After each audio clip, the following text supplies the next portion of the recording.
l'expérience touristique, je crois que c'est vraiment inégalé. On est capable d'amener des gens sur un plan d'eau gelé, un lac gelé ou un champ recouvert de neige pour une initiation au Cerf-Volant de puissance. On est quand même à 45 minutes de l'aéroport ici, alors les gens peuvent arriver de l'Europe et se retrouver sur un lac avec un pont de glace où est-ce qu'on va faire l'initiation. Évidemment, dans le parc national d'Oka, on a accès au plan d'eau qui est le lac des Deux-Montagnes, qui est un plan d'eau fantastique. Peu importe la direction de vent, on est capable d'aller en plein centre du lac pour pouvoir faire notre initiation. Et ça, je pense que les gens adorent le fait qu'ils sont connectés à l'hiver, mais vraiment les deux pieds sur un lac gelé au Québec. Ça fait en sorte que c'est une expérience unique, grandiose, tant qu'à moi. On a droit à des couchers de soleil fantastiques aussi.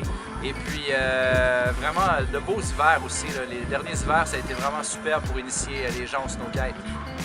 Au niveau mettre l'œuvre sur le côté local, l'authenticité, je vous dirais que c'est peut-être plus aux îles de la Madeleine que ça va jouer avec les interprétations du milieu qu'on peut faire avec les îles. Évidemment, au niveau culturel, il y a énormément à apprendre, à savoir au niveau des îles avec les Madelinots.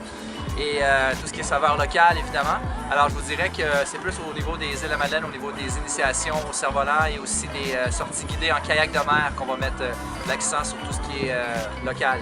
Évidemment, on dépend du vent. Moi, je dis souvent que c'est un peu la thérapie par le vent. On est connecté avec le ciel, on est connecté avec la neige, la glisse. Alors, je pense qu'au niveau multidimensionnel, les gens sont vraiment choyés à ce niveau-là. Et c'est un sport aussi qui est très facile d'accès. Alors, les gens ont accès à ce sport-là et découvrent des sensations nouvelles qu'ils vont intégrer avec la pratique du snowkite l'hiver. Et c'est très, très facile de pouvoir en arriver à progresser, commencer à faire des premiers sauts. Alors, les gens vont souvent devenir, je vous dirais, accros assez rapidement à ce sport-là. Storytelling, encore une fois, je vous dirais que c'est plus au niveau des îles de la Madeleine qu'on va pouvoir incorporer ça. Au niveau des sorties guidées qu'on va faire en kayak de mer, entre autres, en SUP. Et évidemment, les initiations de base au Cerf-Volant de puissance, on va parler aussi on va parler de l'hiver, en étant l'été, qu'on peut se déplacer sur les lagunes, on peut se promener dans le fond d'une île à l'autre. Même aller jusqu'à l'île d'entrée, j'ai déjà fait en cerf-volant. Fait que c'est vraiment un moyen de locomotion. Fait que ça, c'est assez inusité.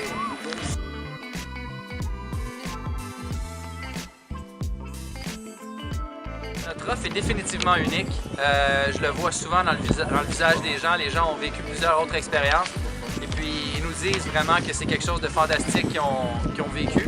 La journée d'initiation qu'ils peuvent avoir avec nous. Puis, souvent, les gens vont nous dire qu'ils veulent revenir justement parce qu'ils ont vécu quelque chose de vraiment unique, d'accessible aussi.